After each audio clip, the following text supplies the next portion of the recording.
नमस्कार दोस्तों, स्वागत है आपका इस वीडियो में। हम लोग चाहते हैं कि हमारा दिमाग सही तरीके से सोचना सीखे और इसलिए हम लोग इनसाइट्स खोज रहे हैं। इनसाइट्स आज एक ऐसी चीज़ मैं समझा हूँ जो मेरे लिए ऑलमोस्ट इम्पॉसिबल है विश्वास करना। जैसे कोई कहे मैंने हाथी को उड़ता हुआ देखा, तो आप बोलेंगे ये सर पागल हो गए। ऐसी ही कोई चीज़ मैंने समझा है और वो सही है। बिजनेस की दुनिया में, लाइफ में एक ऐसी बात है जो है तो सच, लेकिन हमारा दिमाग उसको विश्वास नहीं करेगा। वो बात क्या है पहले सुन लीजिए। Best story wins. सबसे अच्छी कहानियाँ जीतती हैं। बिजनेस में या लाइफ में सच्चाई नहीं जीतता, मेहनत नहीं जीतती। जो जीतता है वो सबसे अच्छी कहानी जीतती है। अभी समझ में आएगा। अगर आपकी अपनी ब्रांड है, कंपनी है, बहुत अच्छा काम कर रही है, लेकिन उस ब्रांड की अपनी कोई स्टोरी नहीं है, तो ख़त्म हो जाएगी। आप एक बहुत अच्छे आदमी हैं, बहुत अच्छे आदमी हैं, दिलीप सर जैसे हैं या श्रवण जैसे हैं या गरिमा जैसे हैं, बहुत मेहनती हैं, बहुत ईमानदार हैं और बहुत ऑनेस्ट ईमानदार हो गया, सब कुछ अच्छा है, लेकिन आपके पास बेस्ट स्टोरी नहीं है, तो आपको गलत समझा जाएगा। आज का लेसन है stories are always more powerful than statistics. कहानियाँ हमेशा स्टैटिस्टिक्स से ज़्यादा पावरफुल होती हैं। अब स्टैटिस्टिक्स क्या है? कल जब मैंने गरिमा को बताया कि देख गरिमा, तुम्हें जब हमारे उस एम्प्लॉय को बताया कि तुम चप्पल जूता बाहर उतार के आया करो, तो ये चीज़ गलत था। तो पता है गरिमा ने क्या किया? स्टैटिस्टिक्स दिखाया मुझे। उसने मुझे चल कर दिखाया कि बड़े पापा मैं यहाँ खड़ी थी, वो आपका एम्प्लॉय यहाँ खड़ा था और वो यहाँ से यहाँ आया था, मैंने उसको ऐसे कहा था। ये सब क्या है? सच्चाई, फैक्ट। लेकिन कहानी क्या है कि तुमने एक आदमी को दिल तोड़ दिया, एक आदमी को हर्ट कर दिया। ये स्टोरी ये बनती है कि एक आदमी आया, वो बेचारे को पता भी नहीं कि मुझे जूता नहीं पहनना था, तो पहले क्यों नहीं बताया? वो तो हर्ट होकर चला गया। सच्चाई ये है कि गरिमा के हिसाब से मैंने किसी को हर्ट नहीं किया, मैंने तो एक सच बोला कि हमारे घर में जूता चप्पल नहीं पहनते हैं, बाहर उतार देते हैं। स्टैटिस्टिक्स मतलब सच्चाई, फैक्ट। और स्टोरी मतलब कोई ऐसी चीज़ जो ख्याली भी हो सकती है, झूठ भी हो सकता है। कहानी तो कहानी है। अब इसको अच्छे से समझिए। नॉट द बेस्ट आइडियाज़ और द राइट आइडियाज़ और the most rational ideas, just whoever tells a story that catches people's attention and gets them to nod their head is the one who tends to be rewarded. सबसे अच्छा idea नहीं, सबसे सही idea नहीं, सबसे logical, सबसे rational idea नहीं, जो आदमी ऐसी कहानी बता सके कि हर आदमी उसको सुने, हम बोले अच्छा अच्छा अच्छा, वो आदमी जीतेगा। सब उसकी तारीफ करेंगे, सारा बिजनेस वही लेके जाएगा। आपके पास एक बहुत सच्ची कहानी कि एक राजा था और एक रानी थी, वो पूरी ज़िंदगी एक शहर में, एक देश में राज किए और फिर बूढ़े होके वो मर गए। आपको कोई नहीं सुनेगा। लेकिन वहीं पर एक आदमी कहता है एक राजा था, एक रानी थी, और उस राजा के घर में एक चुड़ैल आई और उसने रानी के खाने में कुछ मिला दिया। चुड़ैल होती भी नहीं है, लेकिन अचानक से बोले अच्छा फिर क्या हुआ? उस आदमी को लोग सुनेंगे और उसकी फिल्म को, उसकी बातचीत को बार बार लोगों को बताएंगे, उसको रिवॉर्ड मिलेगा। सच्ची कहानी नहीं, अच्छी कहानी नहीं, सही कहानी नहीं, सबसे ज़्यादा, सबसे अच्छी लगने वाली कहानी, सबसे इंटरेस्टिंग कहानी, जो लोगों का दिमाग को अपनी तरफ घसीट ले। अरे तुम्हें पता है क्या हुआ था वहाँ पे? क्या हुआ था? डीएम की गाड़ी गई थी। तो क्या है? जिस तरीके से बताते हो आप। नहीं, अगर आपने खाली बता दिया डीएम की गाड़ी गई थी, तो ये क्या? और ये पता है एक सफ़ेद रंग की गाड़ी थी और ऐसे जहाँ करके गई है और उसमें सामने कुत्ता था और कुत्ता मर गया। अभी तक नॉर्मल कहानी है, कुत्ता मर गया, लेकिन वो मारा किसने? अमिताभ बच्चन की गाड़ी ने मारा। अब कुत्ता किसका था? और वो कुत्ता किसका था? वो एक गरीब आदमी का कुत्ता था जिसकी वजह से सालों साल से जिंदा था बेचारा। 10 साल से उस कुत्ते को उसने पाला था। एक बहुत अच्छी कहानी, एक फिल्म, इनफैक्ट ऐसे ही कुत्ते की कहानी है, उसका नाम है हाचिको द डॉग स्टोरी। उसमें बेचारा सिंपल सा कुत्ता है, वो एक आदमी के साथ जब भी वो अपने घर से ऑफिस जाता है, उसका ऑफिस के लिए घर से निकलता है, ट्रेन स्टेशन पे पहुंचता है, ट्रेन से दूसरे शहर पहुंचता है, वहाँ से पढ़ाता है, फिर वापस आता है और स्टेशन से घर तक जब वो आता है उसका कुत्ता उसके साथ, एक कुत्ता ऐसे लावारिस कुत्ता उसके साथ साथ आता था। ये बहुत दिनों की कहानी थी, हर रोज़ कुत्ता उसके साथ आता था, जाता था, आता था, जाता था। एक दिन वो मर गया। कुत्ता फिर भी जाकर स्टेशन पर खड़ा होता था, वापस आता था, फिर जाके खड़ा होता था, वापस आता था, बेचारा दुखी उदास। फिर जब वो बाद में जब कुत्ता मरा, उस कुत्ते की एक मूर्ति बनाई गई। इस फिल्म को देखिएगा, उस फिल्म में कुत्ते से एक स्टोरी बना दी गई और एक सुपरहिट फिल्म है वो, हाचिको द डॉग स्टोरी नाम है। Great ideas explained poorly can go nowhere. आपके पास बहुत अच्छा आइडिया है, बहुत ही ग्रेट आइडिया है, लेकिन उसको आपने बताया है बहुत ही बेकार तरीके से, तो उससे कुछ नहीं होगा। While old or wrong ideas told compellingly can ignite a revolution, और वहीं पर कोई बहुत पुरानी आइडिया है, बहुत ही पुराना आइडिया, लेकिन उसको आपने बहुत कंपेलिंग तरीके से, एकदम ज़ोरदार तरीके से बताया, तो उससे आप क्रांति ला सकते हैं। एक बहुत पुरानी कहानी है, उसके ऊपर बहुत सी फिल्में बनी हैं। Love triangle. लव ट्रायंगल क्या होता है? एक लड़का एक लड़की को प्यार करता है, वो लड़की किसी और लड़के से प्यार करती है, तो 3 लोग हो गए। ये सिंपल सी कहानी है, लेकिन इसी को देवदास फिल्म के रूप में बना दिया गया, इसी को सिलसिला के रूप में बना दिया गया। देखिए सिलसिला अमिताभ बच्चन की, इसको बोलते हैं कंपेलिंग तरीके से कहानी बताना। Morgan Freeman can narrate a grocery list and bring people to tears while an inarticulate scientist might cure a disease and go unnoticed। एक बहुत ही बढ़िया फिल्म एक्टर है, उसका नाम है मॉर्गन फ्रीमैन, और उसकी आवाज़ इतनी भारी है। Let me tell you about a voice. Not this voice, but the one inside. The one that whispers. It tells me what's right and what's not, when to leave and where to go. It's not Shakespeare. It does not speak in memorable lines. My inner voice always gives it to me straight. बहुत बार दोस्तों ऐसा हो सकता है ज़िंदगी में, वो ऐसे बोलता है, और जब वो आपसे बात करेगा ना, उसको दे दीजिए कि मॉर्गन फ्रीमैन आज सब्जी में क्या क्या आएगा, तो बोलेगा आज सब्जी में सबसे पहले तो आएगी गोभी, और वो भी थोड़ी बहुत नहीं, पूरी की पूरी 1 किलो, क्योंकि गोभी से ही हमारी ज़िंदगी बचती है। और आएगा मूली के पराठे खाए बिना कोई मेरे घर से निकलता नहीं है।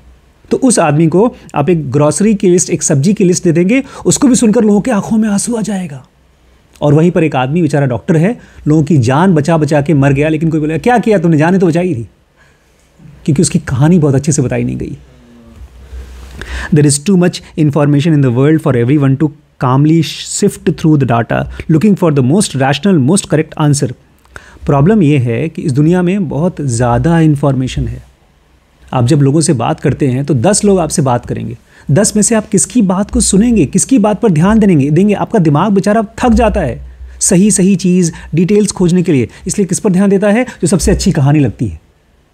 सब इंपॉर्टेंट काम छोड़ करके, इम्तिहान की तैयारी छोड़ करके सुनेगा, पहले बताओ क्या हुआ था।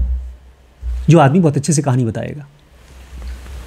People are busy and emotional, and a good story is always more powerful and pervasive than ice cold statistics। लोग बिजी हैं और इमोशनल हैं, ये मत भूलिएगा। आप लोगों को लगता होगा सर हम जो आपको बता रहे थे कल रात बात ना, वो सच्ची बात है, लेकिन वो बात सच्ची नहीं थी। वो क्या थी? इमोशनल बात थी। सर दिल में चोट लगी है सर, मुझे जूते के लिए कहा गया था, वो जूता मैं रोज़ पहन के आता हूँ, पिछले 3 दिन से पहन के आ रहा हूँ, 1 हफ्ते से पहन के आ रहा हूँ, 10 दिन से पहन के आ रहा हूँ, कभी किसी ने नहीं कहा, और कल मुझे मेरे जूते के लिए बोला गया। आप समझ सकते हैं सर मेरी आंखों में कैसे आंसू आए होंगे। वो इमोशनल हैं हम लोग, बिजी हैं और इमोशनल हैं। और एक अच्छी स्टोरी ज़्यादा पावरफुल है और ज़्यादा परसुएसिव है धक्का मार देगी एक आदमी को, बजाय एक आइस कोल्ड स्टैटिस्टिक्स के। आप मेरे पास आए, बोले सर आज पता है क्या हुआ, आज पूरे 35 अल्ट्रासाउंड हुए हैं, 450 हीमोग्लोबिन के टेस्ट हुए हैं और करीब 2000 हमने एक्सरेज किए। ठीक है, कागज़ रख दो जाओ। ये स्टैटिस्टिक्स है। तुमने लाखों रुपए का काम किया, बहुतों की जान बचाई, लेकिन वो स्टैटिस्टिक्स है। लेकिन आप आए मेरे पास बताएं सर आज हमने जो अल्ट्रासाउंड किया है उसमें एक औरत थी, उसके बच्चे का सर फंस गया था और चीख रही थी वो, और उसकी सर हमने अल्ट्रासाउंड किया, आज उसकी जान बच गई। आज मेरी ज़िंदगी में ना, मेरा ज़िंदगी एकदम मीनिंगफुल हो गया। आज मुझे लग रहा है कि इसीलिए मेरा जन्म हुआ था, आज सफल हो गया मेरा जन्म। ये एक इमोशनल स्टोरी है। और वो जो आपने बताया 40 अल्ट्रासाउंड, 50 हीमोग्लोबिन और 200 एक्सरे हुए, 2000 एक्सरे हुए, वो केवल स्टैटिस्टिक्स है, वो नंबर्स हैं, गिनती है खाली। If you have right answer you may or may not get ahead, but if you have wrong answer but you are good story teller you will probably get ahead for a while. अब कोई आपसे सवाल पूछता है और आपके पास उसका सही आंसर है, तो हो सकता है आप ज़िंदगी में आगे बढ़ें या हो सकता है ना बढ़ें। लेकिन अगर आपके पास गलत आंसर है लेकिन आप बहुत अच्छे स्टोरी टेलर हैं, तो आप ज़रूर कुछ दिन के लिए आगे बढ़ जाएंगे। If you have right answer and you are a good story teller you are almost certainly get ahead. लेकिन अगर मान लीजिए आपके पास उस सवाल का सही आंसर है और आप बहुत अच्छे स्टोरी टेलर हैं, तब तो पक्का है कि आप आगे बढ़ेंगे। That's always been true, always will be true. ये बात हमेशा से सच रही है और हमेशा से सच रहेगी। And it shows up in many areas of history. और ये चीज़ इतिहास में बहुत जगहों पर बताया गया है। सुनिए, एक सच्ची कहानी, जैसे हमारे इंडिया में गांधी जी थे, ऐसे ही अमेरिका में थे मार्टिन लूथर किंग। इंडिया में तो गांधी जी ने क्या लड़ाई की? फ्रीडम फाइट के लिए, हमको अंग्रेज़ों से आज़ाद कराया। और मार्टिन लूथर किंग ने किसकी आज़ादी की लड़ाई करी? हाँ, जो वहाँ पर काले थे बेचारे, जो निग्रोज थे, उनको अंग्रेज़ी गोरों से बराबरी का दर्जा दिलाया। Martin Luther King Junior famous speech at Lincoln Memorial in August 28, 1963 did not go according to plan. एक बहुत फेमस स्पीच है लिंकन मेमोरियल 28 अगस्त 1963 में मार्टिन लूथर किंग ने दिया था, लेकिन जैसा सोचा था वैसा वो गया नहीं। King's adviser and speech writer Clarence Jones drafted a full speech for King to deliver based on he recalled summary of idea we had talked about. तो मार्टिन लूथर किंग जूनियर का एक स्क्रिप्ट राइटर था, speech writer, उसने बाकायदा लिखा कि वो क्या बोलेंगे। उसका नाम था क्लैरेंस जोन। उसने पूरा सारे जो आइडियाज़ थे उसमें लिख दिया था और वही बोलने वाले थे king. A few minutes of Kings speech followed the script. तो उन्होंने जब स्पीच देना शुरू किया, भाषण देना शुरू किया, तो शुरू में 1 मिनट 2 मिनट तो उन्होंने जैसा था वैसा बोल लिया। Video shows him constantly looking down at his notes reading verbatim. अगर आप उस वीडियो को देखेंगे तो एक कागज़ को नीचे से ऐसे पढ़ रहे हैं, बोल रहे हैं, पढ़ रहे हैं, बोल रहे हैं, जैसे जैसे लिखा गया वैसे वैसे। गो बैक टू जॉर्जिया, जो लिखा है वो बोलना। Go back to Georgia, go back to Louisiana, go back to slums and ghettos of our northern cities knowing that somehow the situation can and will be changed। उसमें लिखा गया था कि जाओ वापस जाओ, जॉर्जिया जाओ, लुसियाना जाओ तुम स्लम्स में जहाँ पर गरीब लोग रहते हैं, वहाँ जाके देखो। knowing somehow as if जब तुम वहाँ जाओगे तब तुम्हें मालूम पड़ेगा कि क्या चीज़ें तुम्हें करना है, कितनी गरीबी है, कितनी परेशानी है लोगों की। ये वो स्पीच दे रहे थे। Just then around halfway through the speech gospel singer Mahalia Jackson who was standing in King's left, maybe 10 feet away, shouts out, "Tell them about the dream, Martin. Tell them about the dream." लेकिन अभी speech आधा ही हुआ है, तब तक से उनके बगल में 10 फीट दूर एक सिंगर था, गॉस्पेल सिंगर में जो भगवान की किताबों का भजन गाते हैं, ऐसी गॉस्पेल सिंगर था। उसका नाम था महालिया जैक्सन। बोलता है, अरे सुनो, उनको बताओ, सपने के बारे में बताओ। Tell them about the dream, उनको सपने के बारे में बताओ। 10 फीट दूरी पर उसको बीच पे डिस्टर्ब कर रहा है, बोला सपने के बारे में बताओ। अब कहानी सुनिए, वो देख के बोल रहे हैं, देख के बोल रहे हैं। तब तक से उसने कहा, वो ड्रीम के बारे में बताओ, ड्रीम के बारे में बताओ। अच्छा हाँ ठीक है। तो जो पढ़ रहे थे उसको उठाया और नीचे बगल में रख दिया कि अब हम इससे नहीं बोलेंगे। Then there there then in 6 second pause, उसके बाद उन्होंने 6 सेकेंड पॉज लिया, 1 2 3 6 सेकेंड तक, before Kings look up at the sky and says, और उसके बाद वो आसमान की तरफ देखता है और उसको बोलता है, I have a dream, it is a dream deeply rooted in American dream. उसने फिर, इस स्पीच का नाम है आई हैव अ ड्रीम, कि मेरे पास एक सपना है और ये सपना अमेरिका के सपने के साथ जुड़ा हुआ है। I have a dream that one day this nation will rise up to live out the true meaning of its creed. और मेरा एक सपना है कि एक बार एक दिन ऐसा होगा कि पूरा का पूरा देश जो सचमुच में अमेरिका है उसके जैसा बन जाएगा, जो अमेरिका की वैल्यूज़ हैं वैसा। We hold these truths to be self evident that all men are created equal. और मुझे लगता है कि दुनिया के सारे लोग एक बराबर हैं। आई have a dream that my 4 little children who will one day live in a nation where they will not be judged by the color of their skin but by the content of their character। मेरा एक सपना है कि मेरे 4 बच्चे हैं और उन बच्चों को लोग उनके रंग से जज नहीं करेंगे कि वो अच्छे हैं कि बुरे हैं, छोटे हैं कि बड़े हैं, वो उनके कैरेक्टर के हिसाब से, उनके चरित्र के हिसाब से जज किए जाएंगे। आई हैव अ ड्रीम टुडे। और इस तरह से उसकी पूरी स्पीच चली ड्रीम के बारे में कि मेरा ये सपना है।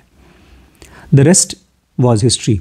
और ये जो स्पीच है दुनिया के जो सबसे पावरफुल स्पीचेस हैं उसमें से एक स्पीच मानी जाती है, वो अब इतिहास बन चुकी है। Jones said that portion of the speech which is most celebrated in the country around the world is not the speech that he plan to give. Jones बोलता है वो जो उन्होंने बोला था, जो सबसे पावरफुल स्पीच थी जिसको सुन करके सब लोग एकदम जोश में भर गए थे, वो तो हमने सोचा ही नहीं था कि लिखा जाना चाहिए उसमें, ये प्लान था ही नहीं स्पीच में। It wasn't what king prepared, वो जो उसने रात को तैयारी की थी ये वो नहीं था। It wasn't what he and speech writer assumed would be the best material for that day. ये जो लिखा गया था वो उनके हिसाब से सबसे अच्छा मटीरियल नहीं था, but it was one of the best stories ever told. लेकिन हाँ, ये कहानी के रूप में सबसे अच्छी स्टोरी थी जो बोली गई थी। Evoking emotions and connecting the dots in millions of people's head in a way that changed history. इसने लोगों के अंदर में इमोशंस जगाए और लोगों के दिमाग में डॉट्स को कनेक्ट किया, लाखों लोगों के दिमाग में, कि हाँ ऐसा ही होना चाहिए, ऐसा ही होना चाहिए। उसको सुनते सुनते लोगों को लगा, जोश आ गया। जैसे हमारे बाहुबली, जिस माँ ने हमारी मातृभाषा को क्या बोलता हो, नहीं ये है मृत्यु, मेरे साथ आएगा। देखा नहीं आपने, पिक्चर नहीं देखी? उसमें आप देखेंगे ना, बाहुबली में एक सीन है, अब देखिए। हमारे आत्मबल से शत्रु का बल ज्यादा है, ये सोचता है मृत्यु। रणभूमि में शत्रु से भयभीत होकर जीवित रहना है मृत्यु। इनका पैर टूटा है। जिस रीछ ने हमारी मां का अपमान किया वो हमारी आंखों के सामने अट्टहास कर रहा है। उसका सर काटकर मां के चरणों में अर्पित करने की जगह पीठ दिखाकर भागना है मृत्यु।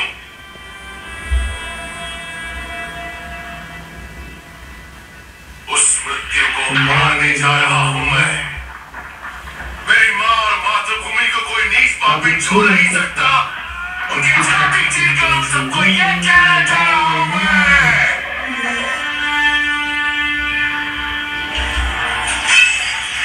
मेरे साथ आएगा कौन? मेरे साथ आएगा कौन? इस मृत्यु को पार करके मेरे साथ अमर होगा कौन? जय मां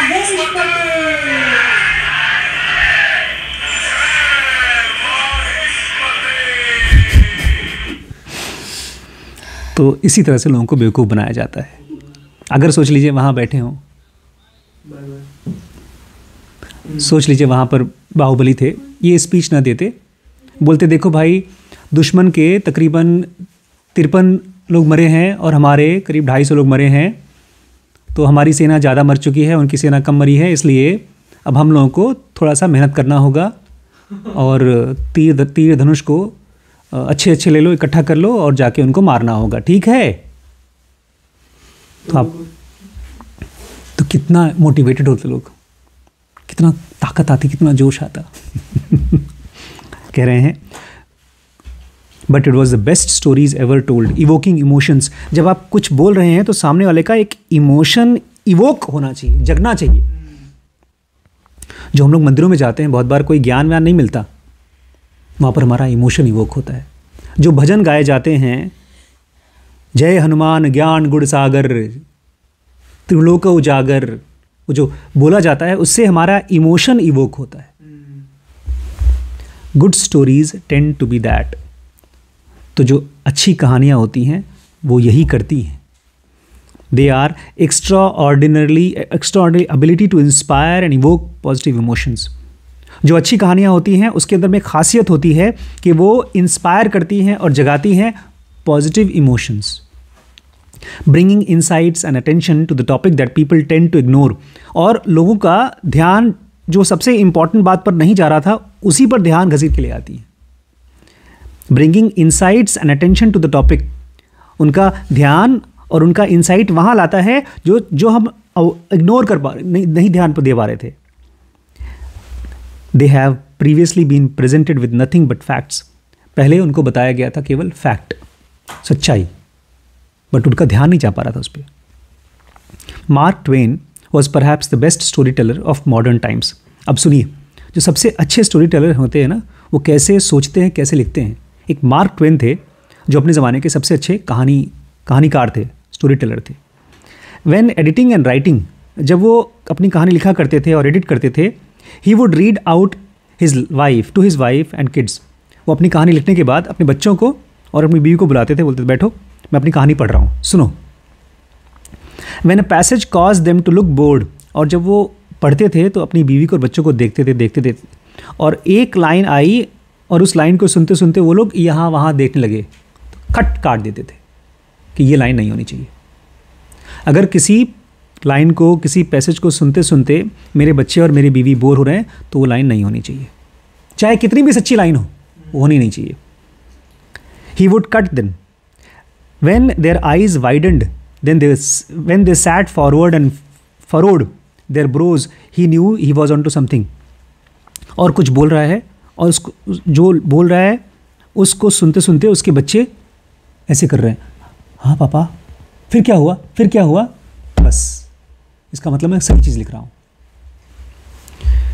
Even within a good story, a powerful phrase or sentence can do most of the work. और अगर आपके पास कोई अच्छी कहानी है, He knew that he is on to something, उसको मालूम पड़ गया कि हाँ उसके पास कोई खजाना मिल गया है। डबल डाउन मतलब इसी चीज़ को और मजबूत करो। ये जो डायलॉग लिखा गया होगा बाहुबली का, इस चीज़ को कम से कम 10 बार लिख करके एडिट किया गया होगा। मौत को मारने जा रहा हूँ मैं, ये कोई नॉर्मल सेंटेंस थोड़ी है, कोई मौत को थोड़ी मारता है। और क्या क्या बोला था, अट्टहास कर रहा है। ये भाई साहब जब छोटे से थे तो ये वर्ड यूज़ करते थे, अट्टहास कर रहा है। वो मेरे पास वीडियो पड़ा है शिरीष का, तलवार लेकर के, नकली तलवार लेकर के, तौलिया बांधे हुए थे, तौलिया बांधे थे ना, नहीं सुपरमैन का कपड़ा पहने हुए थे। अब मैं दिखाऊंगा, खोज करके मिलेगा तो। डबल डाउन मतलब जो चीज़ मिली है ना उसको और धक्का मारो, यही चीज़ और प्रोड्यूस करो। Even with in a good story, और अगर आपके पास कोई कहानी, अच्छी कहानी है, उसमें कोई खास पावरफुल सेंटेंस है, उस सेंटेंस से बहुत बड़ा मैजिक हो जाता है। There is a saying that people can't remember books, they remember sentences. एक कहावत है कि लोगों को पूरी किताब नहीं याद होती, उसमें से कुछ सेंटेंसेस याद रहते हैं। C.R. Halpike, an anthropologist who once wrote a review of young author new book on the human history, the review states, it would be fair to say that whatever his facts are broadly correct, they are not new, or whenever he tries to strike out on his own, he often gets things wrong, sometimes seriously. It is not contributing to knowledge. Two things are notable. तो C.R. Halpike एक मानव इतिहास पढ़ने वाले विशेषज्ञ हैं, और उन्होंने एक यंग ऑथर की एक बुक का रिव्यू किया था कि ये बुक पढ़ा उन्होंने, उसके बाद बताया कि इसमें क्या लिखा है। तो उस बुक का रिव्यू क्या किया, जो कुछ भी इस किताब में लिखा है, says that whenever his facts are broadly correct, they are not new. कि जब भी उसमें कोई सही बात लिखी गई है, उसने बहुत अच्छी किताब लिखी थी, तो जो भी बात कही गई है, सही बात कही गई है, वो लिखी सही बात तो है लेकिन कुछ नया नहीं कहा उसने। He tries to strike out on his own, often gets things wrong, sometimes seriously. और उसके बाद बोलते हैं कि कुछ कुछ चीज़ें तो उसने गलत कही हैं, मैं इसको अलग तरीके से समझा रहा हूँ। एक पिक्चर देखी थी मैंने अभी रिसेंटली, 1983। उस पिक्चर को देखने के बाद मैंने एक रिव्यू दिया इनको कि बेकार फिल्म है। एक पुलिस वाला था, वो गुंडों को मार रहा है, तो कौन सी नई बात कर रहा है। और उसके कुछ स्टूडेंट थे जो उसके साथ उसके टीचर था, उनका पुलिस एकेडमी में पढ़ाता था, तो वो जो पुलिस वाले थे वो करप्ट हो गए थे, घूस लेते थे। कौन सी नई बात हो गई, उसमें कोई अच्छी कहानी नहीं थी। तो उससे भी ख़राब थी। अब इसमें दो चीज़ें हैं जो इम्पॉर्टेंट हैं।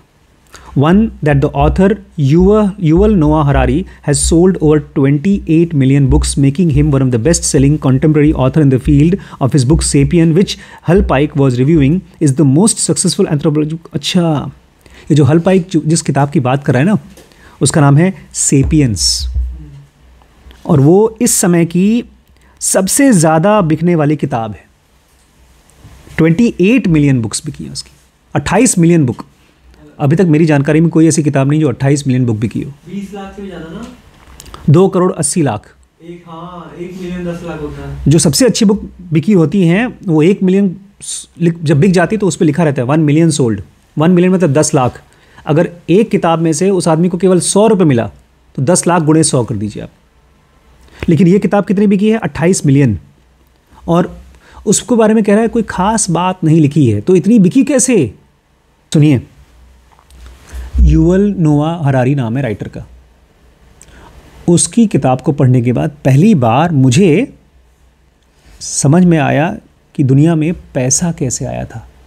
सबसे पहली बार बहुत पहले वो चलता था कौड़ी, जानते हैं कौड़ी? सुना है? कौड़ियों के भाव बिक। क्या होता है कौड़ी? नदी किनारे या समुद्र किनारे उजला होता है। छोटे छोटे सीपी होते हैं, जैसे समुद्र के किनारे मिलते हैं, छोटे छोटे शंख टाइप के। तो बालू में निकल के आते। हाँ, लेकिन ये कौड़ी खास टाइप की होती है। आपने देखा भी होगा, बचपन में मम्मी पापा लोग खेलते थे उससे, मतलब हम लोग को देते खेलने के लिए देते थे। अरे जिससे वो आम वगैरह छीलते थे वो लोग। ये हैं कौड़ियाँ। इसकी झुमरी बनती है। तो जो कौड़ियाँ चलती थी, उसके बाद पहली बार सोना कैसे आया दुनिया में, कि इसको लोगों ने पैसा माना। और सोने के बाद अब जब करेंसी आई, नोट आया, वो सारी कहानी मैंने जो पहली बार पढ़ा समझा इसी किताब से पढ़ा, सेपियंस से। लेकिन ये कोई पहली बार किसी ने लिखा नहीं है, लेकिन पहली बार कहानी के रूप में लिखा है। इसके पहले ऐसे लिखा रहता था जैसे कोई लाइब्रेरियन ने नोट किया, अच्छा 1918 में ये हुआ, 1820 में ये हुआ, इतिहास के अलग अलग डेट के हिसाब से लिख दिया कि क्या क्या उसमें हुआ। लेकिन कहानी के रूप में सेपियंस में लिखा गया। सेपियंस का मतलब है इंसान के पहले वाला बंदर। आपको मालूम है ना कि इतिहास के हिसाब से हम इंसान बंदरों से आए। तो जो सब सारे बंदर एक जैसे नहीं हैं। ये जो बंदर हमारे यहाँ आप घूमते फिरते रहते हैं वो सेपियंस नहीं है। जो सेपियंस बंदर हैं वो ऐसे दिखते थे। बंदरों से जस्ट बाद जो आया था, जो इंसान बन गया था, उसकी कहानी है सेपियंस। तो इसकी किताबें, हज़ारों किताबें लिखी गई हैं इस पर, लेकिन कहानी के रूप में सबसे अच्छी किताब सेपियंस मानी जाती है। वही बुक का होमो सेपियंस लिखा है खाली, सेपियंस नाम है। What sapiens does have an excellent writing. तो सेपियंस में क्या खासियत है कि 2.5 करोड़ किताब भी की है, उसकी राइटिंग बहुत अच्छी है। Beautiful writing, the stories are captivating. उसकी जो कहानियाँ हैं आपको एकदम पकड़ लेती हैं। ये खुद युवल नोआ हरारी कहता है, मैंने कोई बहुत रिसर्च नहीं किया, इसमें जो कुछ भी दुनिया में पहले से पता है उन्हीं को मैंने एक कहानी के रूप में बांध करके आपको दे दिया है। Harari took what was already known, wrote it better than anyone had done before. Harari ने कुछ और नहीं किया, जो कुछ भी पहले से पता था उसी को उसने और अच्छे तरीके से कहानी में डाल दिया। The result was fame greater than any one before him. तो उसका रिजल्ट क्या था? एक ऐसा फेम जो इससे पहले कभी किसी को मिला ही नहीं। Best story wins. तो कहानी तो बात क्या है? Best story wins. It's nothing to be ashamed of because so many success works this way. और इसमें कोई शर्मिंदा होने वाली बात नहीं है। करे यार मैंने कुछ नया नहीं किया, खाली अच्छी अच्छी कहानी बताई। दुनिया में ज़्यादातर सक्सेस ऐसे ही मिलती है। खैर आज को हम लोग यहीं कंप्लीट करते हैं। देखिए आज की जो ये क्लास है उसको हम अप्लाई कैसे करेंगे? आप कैसे बेस्ट कहानी बताएंगे? ऐसे अच्छा, आपको तो चाहिए। आप देखेंगे कि जो चीज़ हुई, जो आप बताना चाहते हैं, उसमें सामने वाले का इमोशन इन्वॉल्व है कि नहीं। जैसे एनिमल मूवी आई, उसमें उसने स्टोरी दिखाई, जो भी था उसने स्टोरी दिखाई, तो उसमें तो ई और एसेंट दोनों है, जो ज़्यादा और उसका इम्पैक्ट पड़ा। मैं एनिमल की बात नहीं कर रहा हूँ अभी, मैं बात कर रहा हूँ आप जब मुझे कहानी बताते हैं कि बड़े पापा मैंने देखा था सपना, या मैंने एक देखा था कुंफू पांडा, आप बोलते जाते हैं, मैं ऐसे सुनता रहता हूँ, हाँ हाँ ठीक है ठीक है ठीक है। आप उसकी तरह होइए। कौन था राइटर जो best storyteller? Stephen King. नहीं यार, ये युval नोआ। नहीं, नहीं, मार्क ट्वेन। अच्छा, मार्क ट्वेन। वो जब अपनी बात बोलता था किसी को, तो देखता था सामने वाला इंटरेस्टेड हो रहा है कि बोर हो रहा है। अगर बोर हो रहा है तो नहीं बोलेगा। वो दिमाग में खोजेगा कि मैं कैसे अपनी बात बोलूँ कि सामने वाला इंटरेस्टेड हो। जैसे मैं अगर कोई बात बड़ी मम्मी को बताना चाहता हूँ या आप लोगों को बताना चाहता हूँ, तो मैंने सोचता हूँ कि अच्छा मैं क्या बोलूँ। जैसे मैंने आज दिलीप जी को बोला, वो आए थे यहाँ पर अपने किसी काम के लिए, हाँ ये हीटर ब्लोअर लेकर आए थे कि सर ये 500 का है, 700 का है, दे दिया उन्होंने। फिर मुझे बोलनी थी कि अनुज ने आपके बारे में कुछ कहा है। तो मैंने कहा भाई मज़ा आ गया मुझे। अनुज ने जो बताया ना, मैं इतने दिनों से सोच रहा हूँ प्रॉब्लम क्या है, आज जाके मुझे मालूम पड़ा क्या प्रॉब्लम है, और वो प्रॉब्लम मेरी है। फिर अपना काम छोड़ करके बैठ गए। हुआ ये कि आग तापते हुए कुछ बच्चे बैठे होते हैं और बात करते रहते हैं। वो आपकी बुराई नहीं कर रहे हैं, लेकिन वो बात कर रहे हैं। तो आपको ये देखना पड़ेगा, सच बोल रहे हैं ये, आप सच तो बोलेंगे ही, लेकिन सामने वाला क्या आपकी बात में इंटरेस्टेड हो रहा है। इसमें एक और प्रॉब्लम है आप लोगों के साथ, आप लोगों ने कभी कहानी बोली नहीं किसी को, कभी प्रैक्टिस नहीं है। सबसे अच्छा स्टोरी टेलर जो मुझे लगता है मेरे ज़माने का, मतलब जो जिनको मैंने बहुत सुना है, वो है ओशो। हाँ, ओशो है, करेक्ट। ओशो को नहीं सुना तुमने? एक बार तुम ओशो को सुनोगे तुम गिरीश मिश्रा को भूल जाओगी। सही बता रहा हूँ मैं। नहीं, वो अच्छा अच्छा है, स्टोरी टेलर है, लेकिन मैंने तो भाई पूरा डिप्रेशन निकाला है ओशो की ऑडियो सुन सुन के। मुझे मार पड़ती थी घर पे, फिर भी ओशो को चुपके चुपके सुनते थे। और वो कैसे सीखा स्टोरी टेलिंग? बचपन में वो अपनी नानी को सारी बातें बताता था, और मैं भी आप लोगों को जब कुछ बोलता हूँ तो उसको एक बार प्रैक्टिस बड़ी मम्मी के ऊपर कर चुका रहता हूँ। जो कुछ भी बताएंगे आप लोग मुझे बताएंगे, वो मैं सुनूंगा, उसके बाद मैं उसमें देखूंगा अच्छा ये कहानी ये है। अब जाकर पहले ट्राई करूंगा बड़ी मम्मी के ऊपर। उनका थोड़ा बहुत, एक बार वहाँ ख़राब स्टोरी बता दी, वो जब ख़राब स्टोरी बताऊंगा तो बोलेंगे ठीक है ठीक है ठीक, बोर हो गई। इसका मतलब अभी इसमें प्रॉपर मैंने इमोशन डाले नहीं है, इसको इमोशन के साथ, तड़के के साथ बताना पड़ेगा। तो बहुत सोचूंगा और कैसे बताऊँ और कैसे बताऊँ।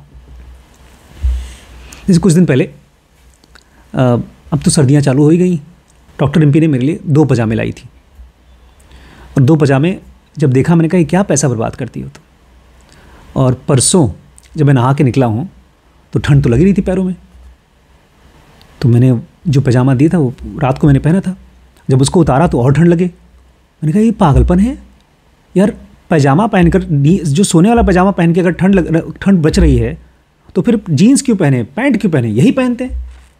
तब से मैं यही पैजामा पहना हुआ हूँ, 2 दिन से वही पैजामा पहना हुआ हूँ। और उसके बाद जब मैं नीचे आया हूँ, मैंने कोई कहानी नहीं बताई, मैंने श्रीज को और वैभव को बताया थोड़ा मेरी जेब में हाथ डाल के देखो।